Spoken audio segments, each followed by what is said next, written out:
असं कोणी जगात सापडलेलं नाही की पाणीपुरी पाणीपुरी असंच आहे. चकलीचं साहित्य घ्यायचं, ते छान भाजायचं, त्याची भाजणी तयार करायची, मग खूप भरपूर तूप घ्यायचं, त्याच्यात लाडू भाजायचा भाजायचा भाजायचा भाजायचा भाजायचा, ते गोल करायचं, मग त्याच्या पाऱ्या पाडायच्या, मग त्या लाटायच्या, त्यात हे भरायचं आणि तेलात तळून घ्यायचं. वाह वाह वाह, म्हणजे इतकं सुंदर, इतकं अप्रतिम. म्हणजे ते भाजताना पण असे भाजतच ठेवले तसं करू नका, त्यांना ते हलवत राहा, म्हणजे ते असे अच्छे नाही होत, ते अच्छेच राहतात.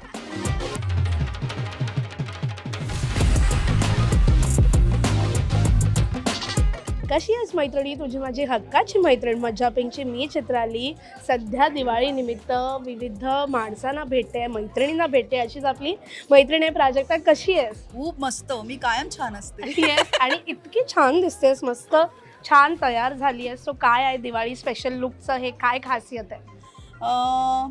हेझलनेट म्हणून बुटीक आहे, त्यांच्याकडून मी हे डिझाईन करून घेतलेलं आहे साडी ब्लाउज, आणि जिजा ब्रँडची ज्वेलरी मी घातलेली आहे, जी मला कायमच आवडते. तिचं कलेक्शन खूप छान आहे, त्यामुळे दिवाळीसाठी अशी मस्त तयार झालेली. मंगळसूत्र खास आहे आणि खूप छान दिसतंय जिजा.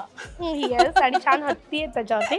सो दिवाळी आहे आणि दिवाळी निमित्त फराळ हा आलाच, पण आपण काहीतरी वेगळं करणार आहोत. समोर फराळ आहे, मी एक कुठला तरी फराळ निवडणार, तो तुला देणार आणि तुला त्याची रेसिपी सांगायची 1 मिनिटाच्या आत. ओके ओके, असं करायचं. पण त्याआधी आपण तिचा नवीन सिनेमा येतोय त्याच्याबद्दल जरा गप्पा मारणार आहोत आणि मग आपण हे छान फराळवाला जो काही आपला सेगमेंट आहे तो करणार आहोत. सो तयार? येस. पाणीपुरी नावच खूप अनोखं आहे आणि पाणीपुरी कोणाला नाही आवडत, कोण नाही म्हणू शकतो. मला तरी अजून असं कोणी जगात सापडलेलं नाही की पाणीपुरी पाणीपुरी असंच आहे. आणि मला असं वाटतं मुली थोड्या आपण अशा असतो का पाणीपुरीच्या बाबतीत? एक्झॅक्टली, मी म्हणणार आहे की आपल्या सगळ्या तिथे मैत्रिणी ज्या बसलेल्या आहेत त्यांनी पाणीपुरी ऐकल्यानंतर तोंडाला जर अशी मस्त ती चव आली नसेल ना, जिभेवर रेंगाळली नसेल तरच नवल आहे. पण तुला जेव्हा पहिल्यांदा पाणीपुरी हे नाव कळलं आणि सिनेमाची ऑफर आली, काय रिॲक्शन होतं? मला नाव फारच आवडलं होतं, कारण नवरा बायकोंचं नातं पण बघ ना तसंच असतं. म्हणजे ते कधी गोड असतं, कधी खारट असतं, कधी थोडंसं तिखट असतं, आणि ते छान कधी होतं जेव्हा ह्या सगळ्या चवी एकत्र जुळून येतात. जशा पाणीपुरी छान कधी होते जेव्हा ह्या सगळ्या चवींचा समतोल साधला जातो, तर तसंच संसाराचा आहे, समतोल साधला तर तो छानच होणार आहे. त्यामुळे मला हे नाव अगदी म्हणजे योग्य सुयोग्य वाटलं. नक्कीच. विशेष म्हणजे हा जो सिनेमा आहे तो नाव जितकं अनोखं आहे तितकाच त्याचा विषय खूप महत्त्वाचा आहे. म्हणजे खरंच आपण सध्या गेले काही दिवस बघतोय, जरी समाजाचा दृष्टिकोन बदलतोय डिवोर्सकडे किंवा जे काय, तरी सुद्धा त्याचं प्रमाण वाढताना दिसतंय. त्यामधले जे काही विषय असतील किंवा जे काय त्याची कारणं असतील ती वेगळी वेगळी असतील, पण किती महत्त्वाचं वाटलं की या पद्धतीने तो समोर येतोय आणि कुठेतरी त्याचा भाग बनता आला. खूप छान वाटतंय, कारण हा रोजच्या जगण्यातला भाग आहे. मला असं वाटतं बघ, म्हणजे आपण घेऊन काय येतो जन्मतः प्रेम. लग्न मानवनिर्मित वाटतं मला. मग जर ही मानवनिर्मित गोष्ट आहे तर ती टिकवण्याची आणि चांगलं करण्याची जबाबदारी पण मानवनिर्मित आहे ना. तर मला असं वाटतं ही आपली जबाबदारी आहे. आणि मी जसं कायम म्हणते की एका गोष्टीने ते यशस्वी होऊ शकत नाही. पाणीपुरीतल्या अनेक जशा चवी आहेत तसं थोडं प्रेमाने, थोडं समजूतदारपणाने, थोडं आदराने, थोडं ओढीने, थोडं स्पेसने, अशा चवींनी ते एकत्र यशस्वी होतं. तर अशा गोष्टीचा आपल्याला भाग होता येतोय, ह्याचा फारच आनंद होता मला. आणि त्यामुळे मी अशी पटकन हा चित्रपट स्वीकारलेला आहे. नक्कीच. आणि सिनेमा आता येऊ घातलाय, दिवाळीनंतर भेटीला येणार आहे, तर त्यानिमित्त प्रेक्षकांना तिथे बसलेली आपली प्रत्येक मैत्रिणी, अनेकींचा हा जो लढा आहे, डिवोर्सची एक वेगळी केस आहे, अनेकींचं काही ना काही आपला एक लढा सुरू आहे, यानिमित्त काय सांग?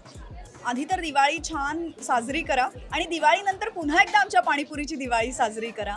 आणि मी आत्ता जसं म्हटलं की ही आपली जबाबदारी आहे, तर तुम्हाला प्रत्येकीला तुमच्यातली कोणीतरी आमच्यात सापडेल याची मला खात्री आहे. तर तुमच्यातल्या तुम्हाला पडद्यावर बघायला आवर्जून 15 तारखेपासून या. वा वा वा, क्या बात आहे.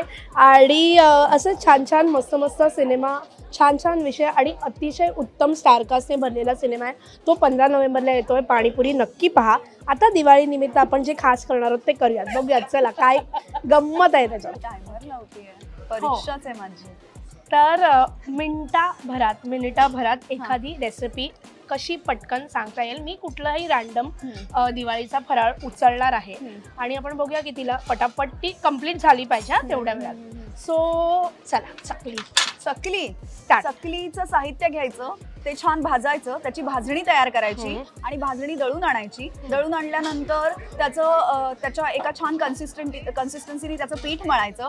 मग ते त्या सोऱ्यात घालायचं आणि चकल्या तयार करायच्या आणि त्या छान गरम गरम तेलात तळून घ्यायच्या आणि मग हव्या तशा खायच्या. ओके, सो ठीक आहे, हे झालेलं आहे. भाजणी कशी आणायची काय आणायची ते नाही सांगितलं बिकॉज तिला माहिती आहे ते सांगताना कोणीतरी घडणार अर्ध्या मिनिटाच्या हात. असं नाही, चकली खूप पद्धतीची असते. एक्झॅक्टली. त्यामुळे भाजणी तुमच्याच आवडीची हवी, ती मी कशी जबरदस्ती करू. ठीक आहे, चला हा गुण दिलेला आहे. आता हा जो काय अनारसे हा पदार्थ आहे, 1 2 3 स्टार्ट. त्याला तांदूळ धुवून वाळवायचे असतात. शक्यतो जुने तांदूळ घ्यावे. तांदूळ ज्या प्रमाणात घेता त्याच्या पाऊण प्रमाणात गुळ घ्यायचा असतो. आणि मग ते तांदूळ तुम्ही छान भिजवून 2-3 दिवस पाण्यातून उपसून काढून वाळवून मग त्याची छान अशी बारीक पिठी तयार करायची असते आणि मग त्याला गुळ लावून घ्यायचा असतो. आणि मग तो गुळ लावून घेतला की पुन्हा ते मुरवत ठेवायचं असतं आणि ते छान मुरलं की ते थापायचं असतं. वर खसखस गरजेची असते आणि छान तुपात किंवा तेलात तुम्हाला जसं आवडतं तसं तळा आणि अनारसे खा. वाव, इतकी परफेक्ट रेसिपी सांगली ती सुद्धा अर्धा मिनिटाच्या आत. वा, म्हणजे सुपर. आता आपण बेसनाचे लाडू स्टार्ट. चणा डाळ घ्यायची, ती छान स्वच्छ करायची, मग तिला थोडं ऊन दाखवायचं. मग ती छान लाडू तुम्हाला जसा कन्सिस्टन्सीचा आवडतो, खूप बारीक किंवा रवाळ, तशी ती दळून आणायची. मग खूप भरपूर तूप घ्यायचं, त्याच्यात लाडू भाजायचा. त्याचा रंग बदलेपर्यंत भाजायचा. मग ते मिश्रण खाली उतरवायचं. मग त्यात ड्रायफ्रूट घालायचे, पिठी साखर घालायची आणि मग ते एकत्र करून त्याचे छान लाडू वळायचे. हो, 20 सेकंद 25 सेकंदाच्या आत बेसनाच्या लाडूची एकदम परफेक्ट रेसिपी. म्हणजे इतक्या कमी वेळात कोणी रेसिपी आणि तीही इतकी समजून असं मला वाटत नाहीये.